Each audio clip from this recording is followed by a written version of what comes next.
Aleluia.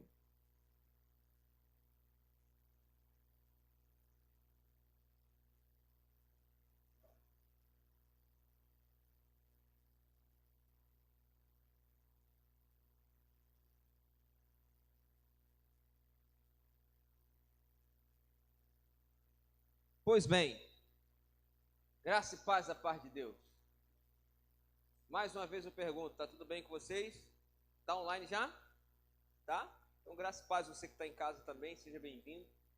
Obrigado por você estar aqui também essa noite. Temos poucas pessoas aqui reunidas, de acordo com o esperado já, né? Um pouco do medo, da precaução das pessoas, mas Deus continua sendo o nosso Deus e nós não podemos nos esquecer dele, né? Antigamente as situações ruins, elas faziam a gente se apegar mais a Deus, mas o tempo vem passando e as coisas vão mudando aos poucos, né? Já viram? Não tinha aquele ditado, quando a situação está ruim, quando Deus apertar, você vai. Não tinha aquele dito popular que está na Bíblia de muita gente que eu nunca achei, que diz assim, quem não vai pelo amor, vai pela dor, né? Deve estar em Minha Avó Falava, capítulo 3, versículo 4, deve ser. Então a dor, a preocupação acabava trazendo as pessoas para mais perto de Deus. O ateu clamava, Deus, né? E tem mudado um pouco. Por isso que nós não estamos achando que é mais a motivação do medo. Nós achamos mais que é a pessoa, eu vou me aproveitar aqui dessa situação, eu vou relaxar um pouco mais, né? Eu vou assistir o Faustão, os Gols Fantásticos, eu vou dar uma olhada aí no que está passando na TV no dia de domingo. Mas nós queremos pregar neste momento de incertezas, de medo, para que a pessoa não esqueça a sua fé. Deus está no céu e Ele tem o controle de tudo, de tudo. Lembra de Gênesis capítulo 6, quando diz que a nação, o povo, a terra toda estava mergulhada já em uma situação deplorável de vida. Eles se corromperam de uma maneira absurda, que Deus olhou para aquele lugar e falou assim, não, agora eu preciso aplicar o meu controle. O meu controle, né? E aí eu acabo me puxando para o que eu estou estudando, né? Deus criou a nação com um objetivo. Deus criou o homem com um objetivo. E ele exerce um controle finalístico naquela situação. E quando ele olhou para a terra em Gênesis capítulo 6, ele viu que estava tudo deturpado, ele falou assim, eu não vou entrar com a minha intervenção. E aí ele olhou para tudo aquilo e viu Noé. E Noé foi o escape de Deus naquele dia. Então, constrói uma arca, porque a arca vai ser o meio em que eu vou provar assim, ó, eu continuo tendo controle de tudo. E enviou o dilúvio e começou tudo a partir de Noé de novo. Então, Deus nunca perde o controle. E as gerações foram evoluindo. Quando chegamos lá em Juízes, nós vimos também que o povo de Deus se corrompia. Deus enviava um juiz que atuava como libertador do povo. O povo se corrompia de novo, Deus enviava um outro juiz que atuava como libertador daquele povo. E o povo vivia um período de paz, mas se corrompia de novo, e aí vinha outro juiz. Gideão foi um juiz desse, que entrou para poder tirar a aflição do povo, só que o povo continuava se corrompendo. E assim vai. Até que, com a vinda de Jesus, Deus falou assim, essa é a minha intervenção finalística. É a última intervenção que faço, porque ela é perfeita. Então, para todo e qualquer problema que você esteja passando, para toda e qualquer aflição, há um socorro, Jesus. Então, a obra de redentora da cruz de Cristo Jesus, ela é suficiente para qualquer situação. Amém? Olhe para a pessoa que está ao seu lado e diga para ela assim, ó, Deus está no controle. O tema da mensagem de hoje, para quem tem boa memória, vai lembrar que há 1 ano atrás ela já passou por esse altar. É o poder de uma escolha. Olhe para a pessoa que está ao seu lado e diga para ela assim, ó, o tema da mensagem essa noite é o poder de uma escolha. E eu queria que você abrisse a sua Bíblia no livro de Josué, capítulo 24, do verso 14 ao 15, nós vamos ler. Josué, capítulo 24. Vai colocar aqui também?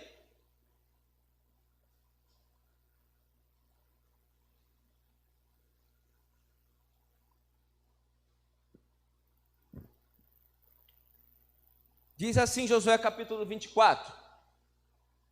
Agora, pois, temei ao Senhor. Vamos ler naquela versão ali, vai ficar melhor. 14, 15, né? Diz assim, portanto, temam o Senhor e sirvam-no de todo o coração. Lancem fora os ídolos que seus antepassados serviram quando viviam além do Eufrates e no Egito. Sirvam somente ao Senhor. Mas se recusarem a servir ao Senhor, escolham hoje a quem servirão. Escolherão servir aos deuses os quais os seus antepassados serviam além do Eufrates, ou aos deuses dos amorreus, em cuja terra vocês habitam. Quanto a mim, eu e minha família serviremos ao Senhor. Amém? O que quero deixar claro com esse texto é que você entenda que a sua escolha, ela não é desprezada pelo seu Deus. A sua decisão, ela não é desprezada nem menosprezada pelo seu Deus. Ele leva em consideração o teu poder, a tua capacidade de fazer boas escolhas.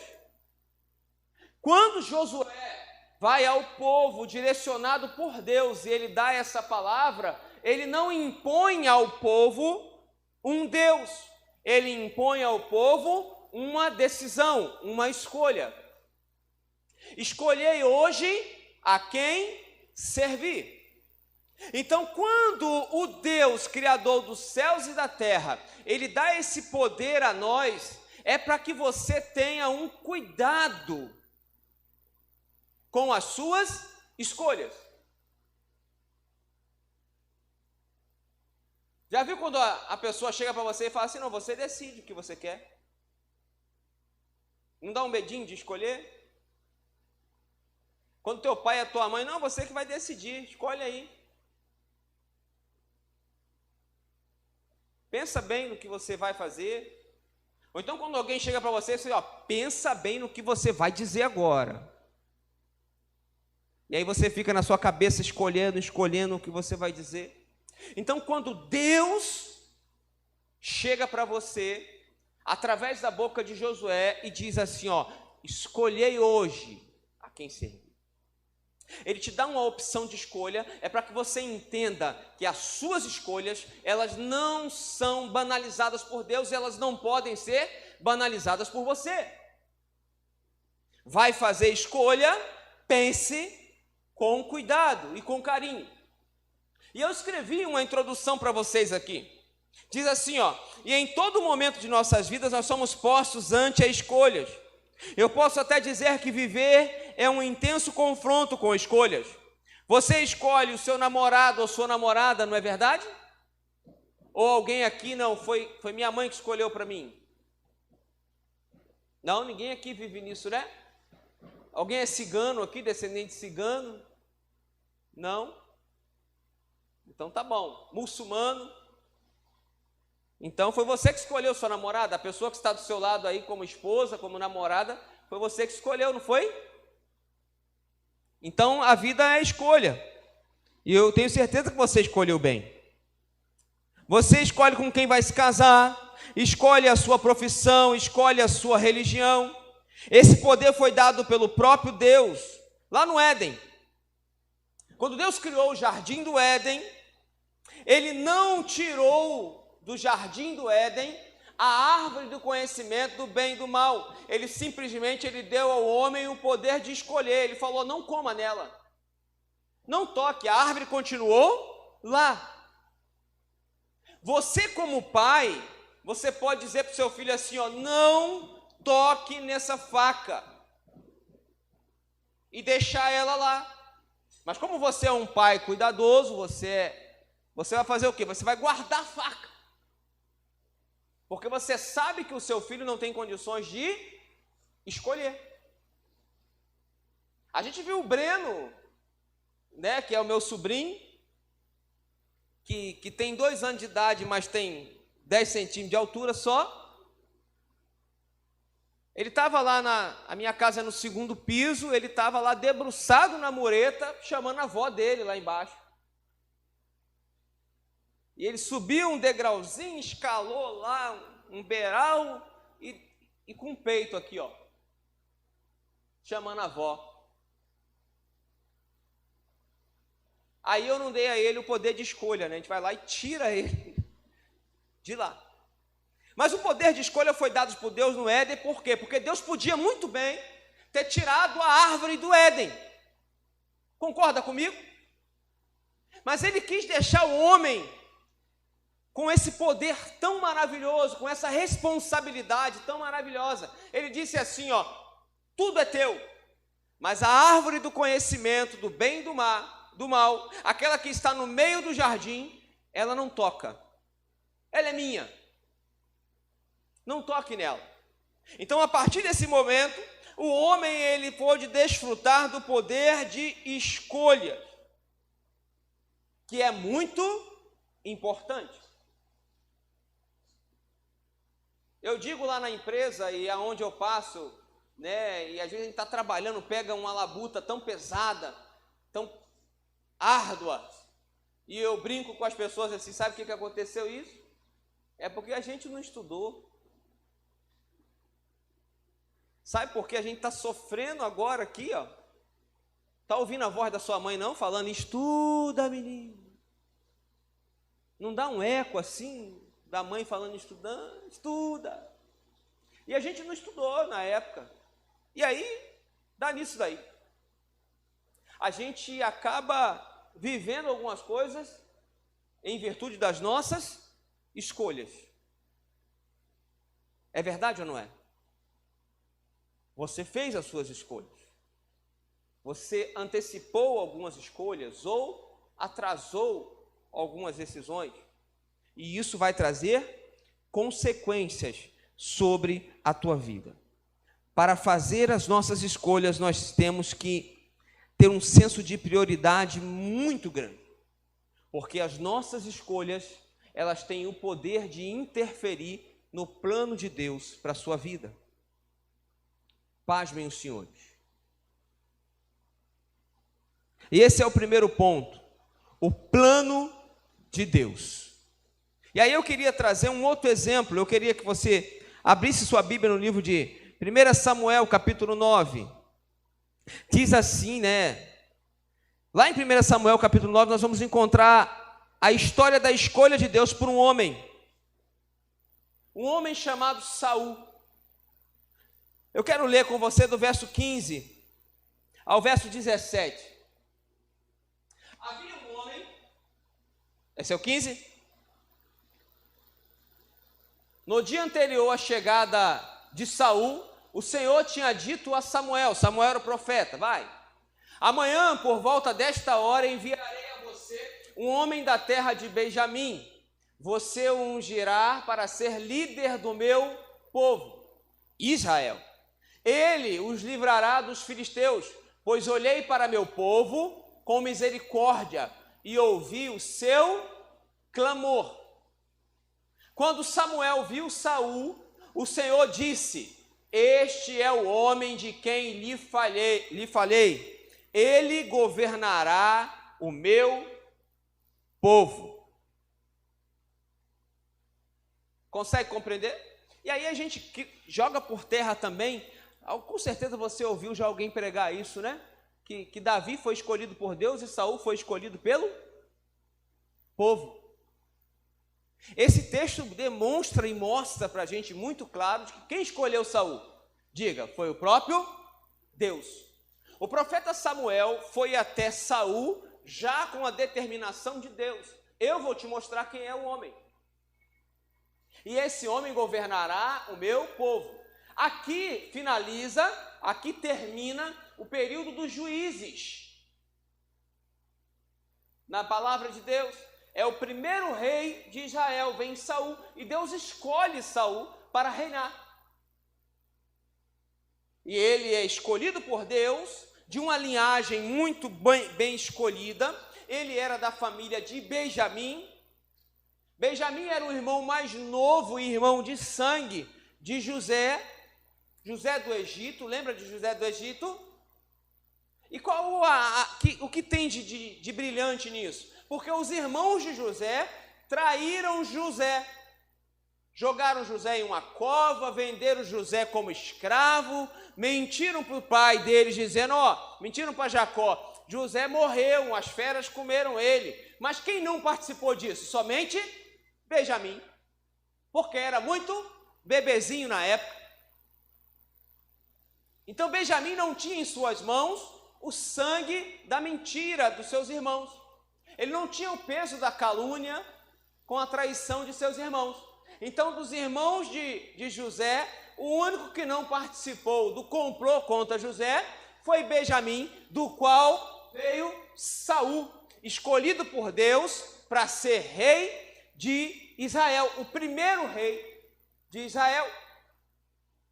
Esse homem escolhido por Deus, vamos para o capítulo 10, verso 1, diz assim, então tomou Samuel um vaso de azeite e lhe derramou sobre a cabeça e o beijou e disse, porventura te não tem ungido o Senhor por capitão sobre a sua herdade?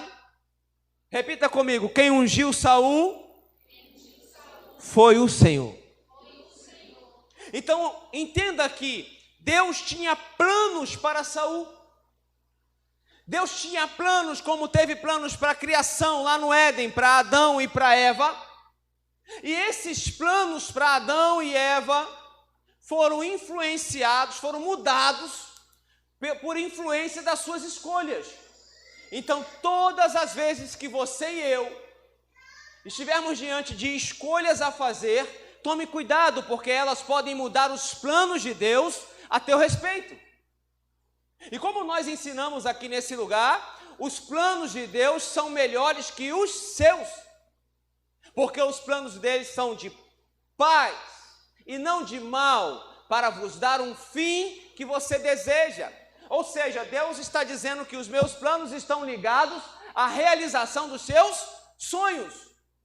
Então tome muito cuidado com as suas escolhas, porque elas podem influenciar o plano de Deus. Assim como os planos de Deus para a vida de Saul eram bons e agradáveis, ele também tem traçado um plano para a sua vida e para a minha vida. Só que esse Saul, no meio do caminho, ele fez algumas escolhas. E essas escolhas interferiram diretamente nesse plano. Como lá no Éden, Deus planejou criar Adão? Sim. Deus planejou que Adão deveria dominar sobre tudo? Sim, claro que sim. Deus planejou Adão viver eternamente? Sim. Nós somos criados para viver eternamente. Lembra que falei que você nunca vai se acostumar com a morte? A morte sempre vai te fazer chorar e sofrer. Pode ser até num filme. A morte sempre vai te fazer mal. Você nunca vai tratar bem com a morte. Ela vai sempre ser um peso para você. O seu ente querido está ali em cima de uma cama, com 120 anos de idade. A pessoa que está ali em cima da cama, ela já está pedindo para Deus assim, me leva, me leva. Ela não consegue fazer as suas necessidades básicas, a sua higiene básica. Você tem que fazer por ela. Mas você quer que ela vá? Não. Você quer que ela fique, porque você não está acostumado com a morte. A pessoa já está pedindo, Deus me dá um descanso, mas você não quer que ela vá, porque você não está acostumado com a morte. O plano de Deus para a sua vida e para a minha vida era a eternidade. Diga assim, ó, eu fui criado para ser eterno. Esse era o plano de Deus. Só que uma escolha que Adão e Eva fizeram, interferiram no plano de Deus. E hoje eu e você sofremos muito com a morte. Hoje nós tememos a morte, é verdade ou não é? Nós não queremos. Eu acho que a única família na face da terra que faz piada com a morte é a minha. Que volta do enterro do pai, senta numa escada e a gente começa a rir, contar piada do próprio pai. Nós passamos de 2016 a 2018, em 3 anos nós enterramos 6 pessoas da minha família.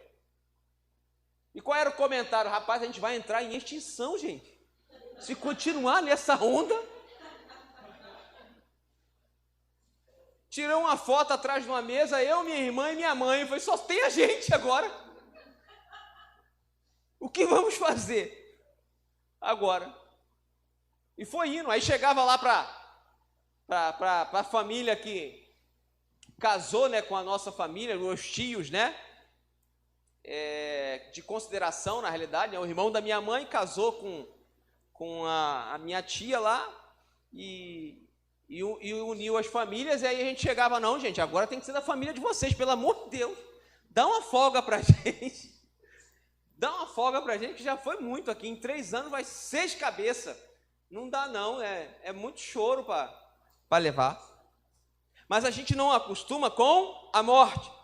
Então, uma decisão, uma escolha de Adão e Eva fez com que o plano de eternidade se convertesse em morte, em sofrimento. A escolha errada de Adão fez com que a vida eterna cedesse lugar à morte. E o lugar das delícias, que era o paraíso para nós viver, deu lugar a essa fadiga para conquistar o mínimo. Não é verdade? Nós lutamos muito, batalhamos muito para conquistar o mínimo. Para ter um mínimo de conforto.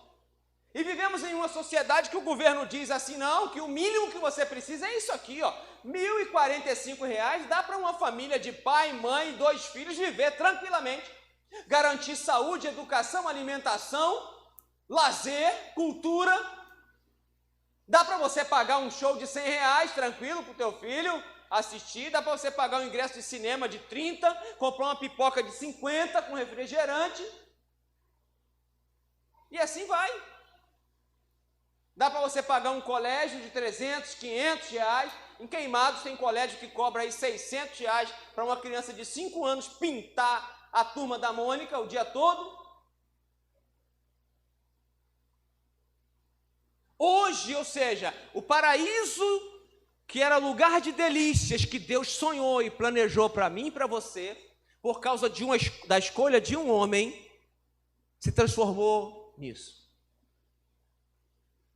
A gente trabalhar com o suor do nosso rosto para conquistar o mínimo existencial para viver.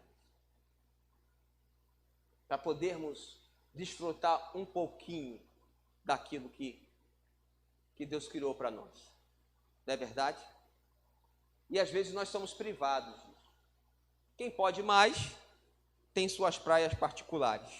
E nós torcemos por um feriadão para conhecer Muriqui,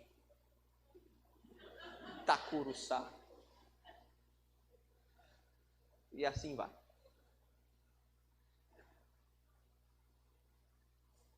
Os planos de Deus são perfeitos, por mais que possa parecer impossível, é Deus que garante. Deus nunca erra em suas escolhas. Talvez você não se ache capaz de ser um agente para cumprir o plano de Deus. Parabéns, não somos capazes. Uma moça, ela caiu no erro de me ligar uma vez e falar assim, o pastor, na época nem era pastor, o que eu faço para ser líder em treinamento? Eu falei, é só ligar e perguntar o que se faz para ser líder em treinamento.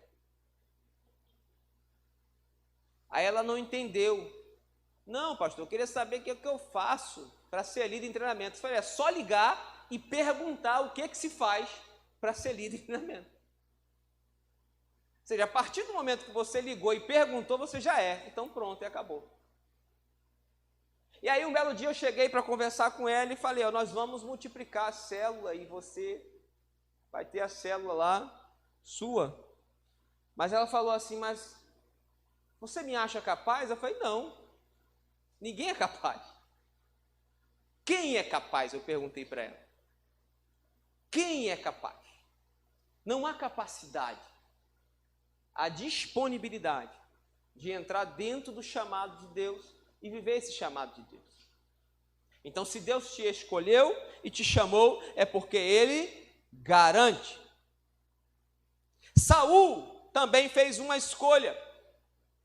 E nós não vamos ler aqui agora, mas no capítulo 15 de 1 Samuel, no verso 22, ele dá uma desculpa para Deus, Deus dá uma ordem para ele. Saul vai lá e destrói tudo, não sobre nada. Não deixe nada vivo, Saul. Eu te escolhi, Saul, porque você, para cumprir um propósito meu, ser o primeiro rei de Israel. Eu escolhi bem, porque eu sei que você tem capacidade. Agora, Saul, eu estou te dando uma ordem, vai e cumpre como eu mandei. O que ele fez? Diga, ele desobedeceu. Ele não fez como o Senhor mandou. E quando ele tomou essa atitude de não fazer segundo a ordem de Deus, os planos de Deus a respeito de Saul foram mudados. Naquele dia em que ele desobedeceu, foi o dia em que o profeta Samuel, o mesmo que jogou óleo sobre a cabeça dele, disse para ele assim, a partir de hoje, você não é mais rei de Israel. O Senhor tem te rejeitado. Mas pastor, aonde queremos chegar com isso?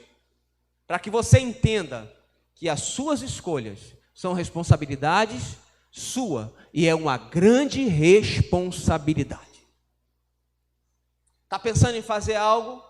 Pense bem, porque as suas escolhas interferem até nos planos de Deus ao teu respeito. Interferem muito. Muito.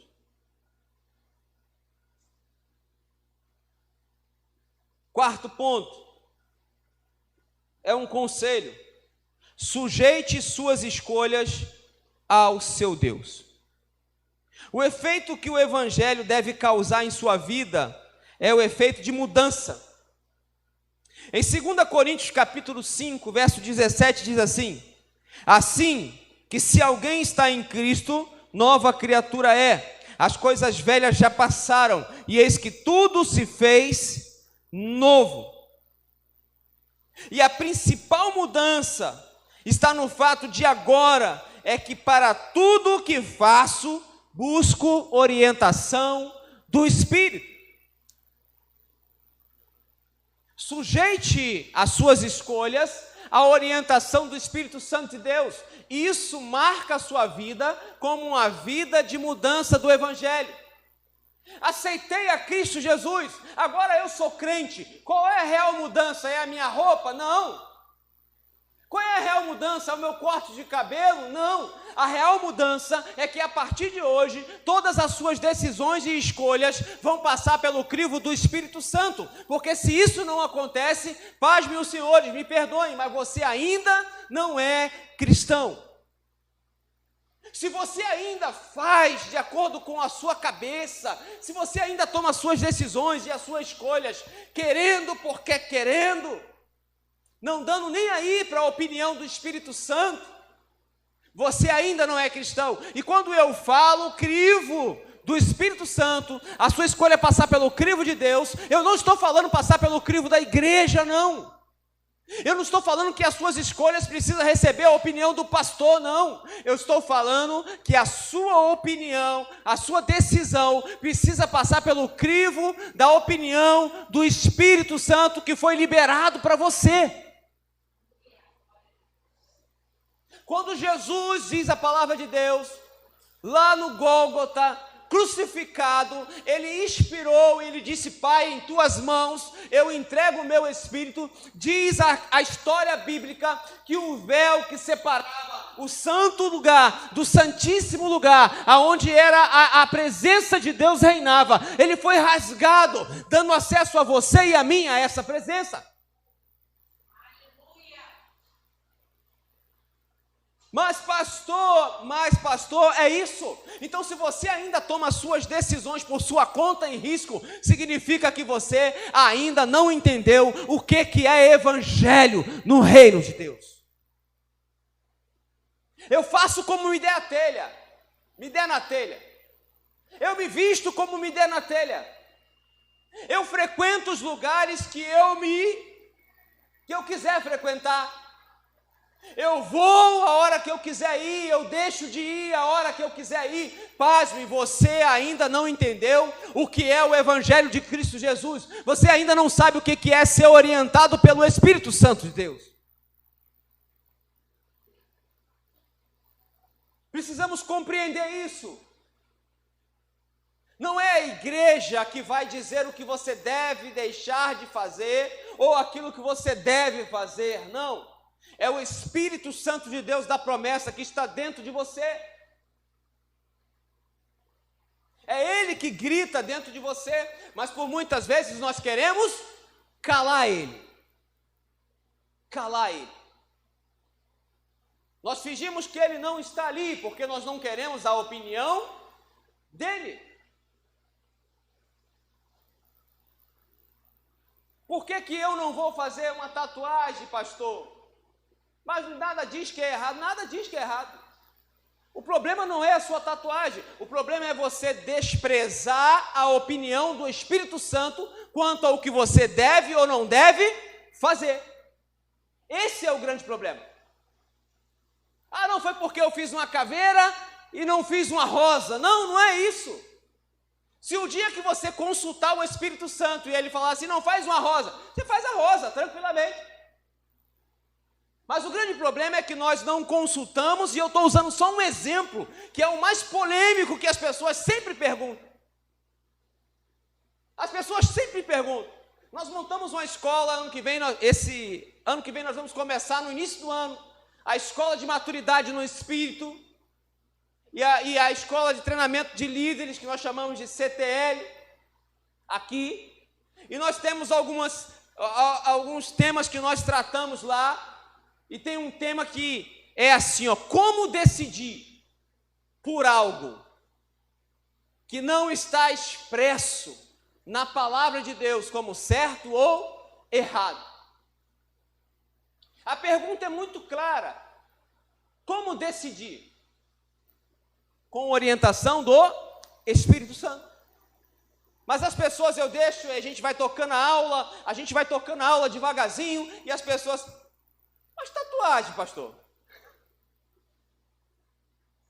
Mas e o piercing? E eles jogam esse tipo de assunto. Sabe por quê? Porque eles querem ouvir assim, não, filho, isso não tem nada a ver, não. Eles querem lá na frente ter o argumento de alguém assim, não, um pastor falou que não tem nada a ver.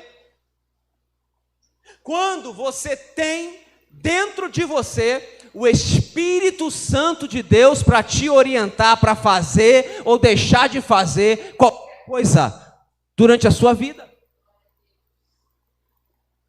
Então qual é o grande problema disso? O problema está no seu pecado? Não, o problema está em você desprezar a orientação do Espírito Santo. Na quinta-feira eu comentei isso, conversando no trabalho com um amigo. Ele falou assim, um pregador lá na minha igreja, ele disse assim, o seu pecado não tem o poder de te levar para o inferno.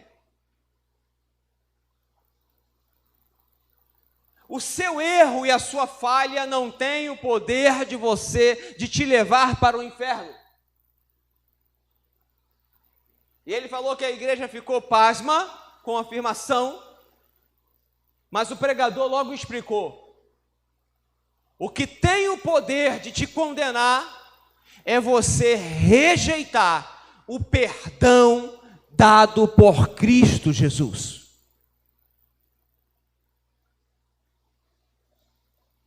O texto é claro: crê em Jesus e será salvo. Rejeitar esse Jesus, rejeitar esse perdão, essa salvação, é que pode decretar a condenação para o ser humano. Não é o seu pecado que vai dizer assim, ó, porque você cometeu isso, você está condenado. Mas você sabe como vem na decretação? É assim, ó, porque você rejeitou a salvação do Filho de Deus. O perdão é oferecido na cruz. A orientação é oferecida através do Espírito Santo. E quando você e eu rejeitamos ela, aí está o grande problema. O problema não está no seu agir ou deixar de agir. O problema está quando você age por sua própria conta e risco. Você está rejeitando a orientação do Espírito Santo de Deus. Então olhe para a pessoa que está do seu lado e diga para ela assim, ó, tome cuidado com as suas escolhas. Diga para ela assim, ó, quer um conselho? Dentro de você habita o poder dos poderes. E Ele está disposto a te orientar, a fazer as suas escolhas, a tomar as suas decisões, para que você não se desvie dos planos de Deus para a sua vida.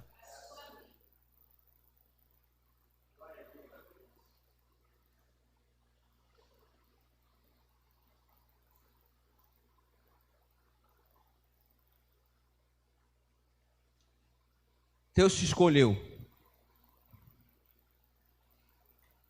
Olha o que a palavra diz em 1 Pedro capítulo 2:9.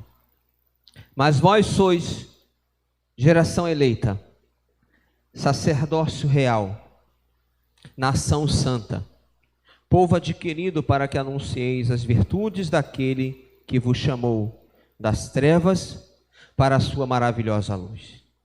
Se Deus te escolheu, você pode. Se Deus te escolheu, você consegue. Porque se Deus te escolheu, é Ele quem te justifica.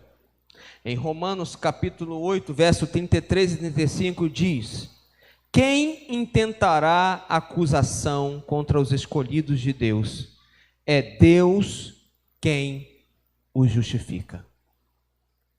Você está sentado de um lado de um pecador. Você está sentado de um lado de uma pessoa que, aos olhos humanos, ela é condenada. Você sabia que tem pessoas que lá fora olham assim e falam assim, ele crente? Ah, não. Ela? Não. Tem pessoas que olham para você lá fora e falam, não, duvido. Mas em Romanos capítulo 8, verso 33, diz: quem vai intentar acusação contra você? Porque é Deus quem te justifica. É Ele quem te escolheu. Sabe o que é você chegar numa empresa com uma indicação boa? Sabe? É você chegar lá e apresentar o currículo e a moça do RH olhar assim, não, mas não tem nada que a função pede. Mas eles olham assim, ó, quem está mandando? Ih, rapaz, é o seu fulano de tal, então bota para dentro. Você já viu isso? É mais ou menos isso. É como você chegar no céu e tá lá toda a tua ficha de besteira que você fez. Sabe aquelas coisas que você fez sem perguntar para Deus se podia fazer? Você sabia que não podia fazer, mas você falou assim, ó, eu não estou nem ouvindo o Espírito Santo. Eu sei que é muito errado, mas eu não quero ouvir ele, eu nem conheço ele, mas vou fazer o que é errado, vou meter o pé na jaca. Eu vou fazer essa besteira aqui por minha conta e risco, sabe essa? Mas quando você chegar lá porque você aceitou a justificação de Cristo Jesus, e eles olharem assim, pai, tudo vermelho, as notas todas vermelhas, mas ele passou de ano. Por quê? Quem justifica ele é o Filho de Deus. Quem justifica ele é o Filho de Deus. A tua justiça, ela não está nos seus feitos. A tua justiça está na consciência de que você e eu precisamos da salvação de Cristo Jesus e do perdão de Cristo Jesus. Consegue compreender? Então me ajuda mais uma vez, eu prometo que é a última vez. Olhe para a pessoa que está ao seu lado e diga para ela assim, ó, eu sei que você é um pecador, mas também sei que a justificativa da sua salvação, Cristo Jesus. Então assim, ó, nos vemos no céu, quando Jesus voltar. Amém? Aleluia. Fique de pé.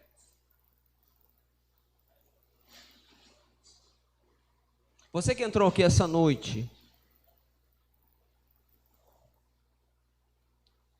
e não conhece a Cristo Jesus ainda, ou está afastado dos caminhos do Senhor, eu queria te dar essa oportunidade de decidir por Ele agora. Eu queria te dar essa oportunidade de você decidir por esse Deus que não está morto. Esse Deus que não é um paliativo, esse Deus que Ele é a solução para os seus problemas. Que solução, Romildo? Que problemas? Todo e qualquer problema. Eu queria te convidar essa noite a decidir por esse Jesus.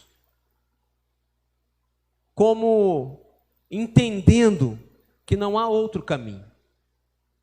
Você pode procurar por qualquer outro lugar, e quando eu falo assim, não é outra denominação, não é outro Deus, não.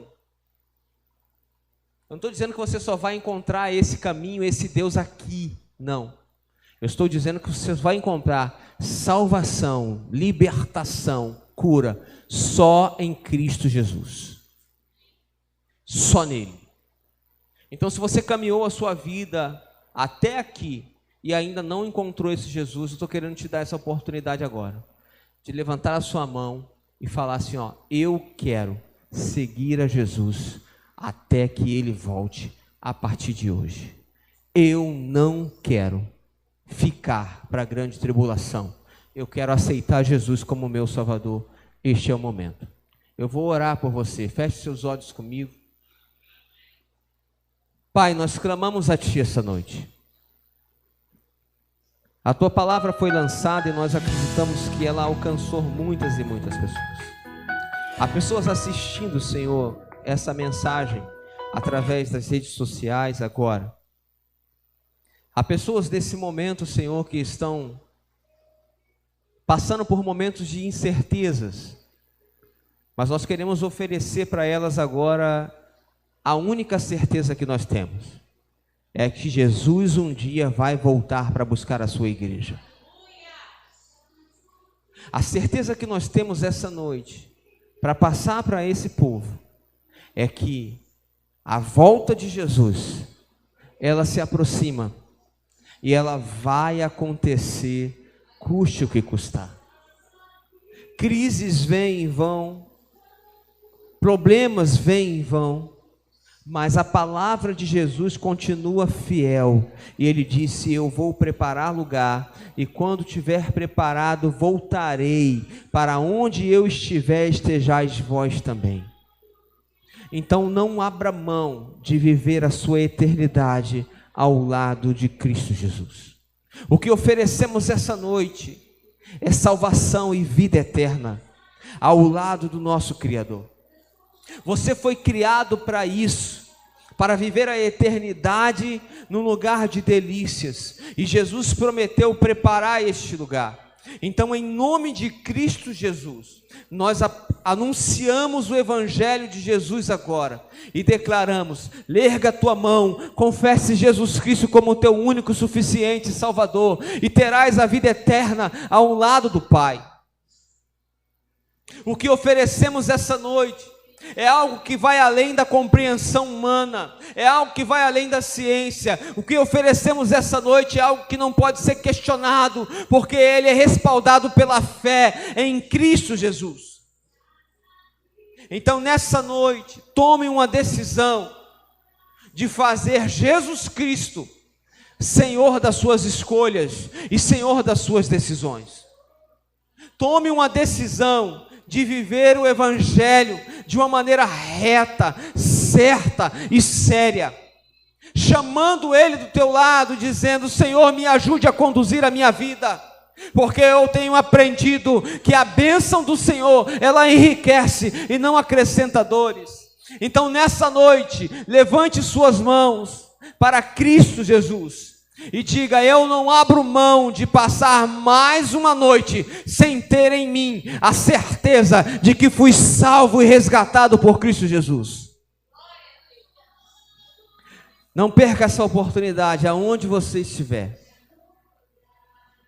Repita comigo: Senhor meu Deus, eu ouvi a tua palavra e eu entendo que longe de ti não há salvação.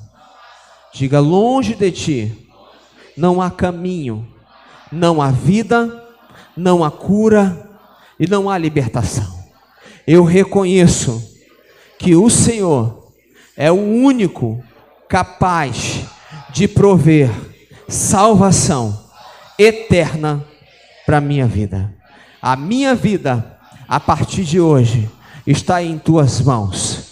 Eu quero estar aonde Jesus estiver, em nome de Jesus. Amém. Aleluia. Se você fez essa oração pela primeira vez e reconhece que Jesus é o seu Salvador, não perca tempo. Este é o dia aceitável do Senhor. Aleluia. Queridos, você que está em casa agora, eu queria me despedir de vocês. Queria dizer graça e paz da parte de Deus, que você tenha uma noite abençoada. E se essa oração foi feita por você pela primeira vez, procure uma igreja evangélica, a mais perto de você. Se você não tem, se você está aqui perto da gente, nós estamos em Queimados, na Rua do UPA, número 55. Rua Mário Ferreira do Reis, Rua do UPA, em Queimados, número 55. Igreja Evangélica Tabernáculo. É um bom lugar. Nós não prometemos que você vai sair daqui com as suas dívidas quitadas, nós não prometemos que você vai entrar de cadeira de roda e sair andando, não. Mas no mínimo paz você vai encontrar nesse lugar. Isso nós garantimos, tá? E não é qualquer paz não, é a paz do céu que excede o entendimento. Que Deus abençoe vocês, aonde vocês estiverem, e que Ele dê a vocês uma noite de sono abençoadíssima e que na segunda-feira você se levante para boas notícias. Amém? Graça e paz da parte de Deus. Aleluia.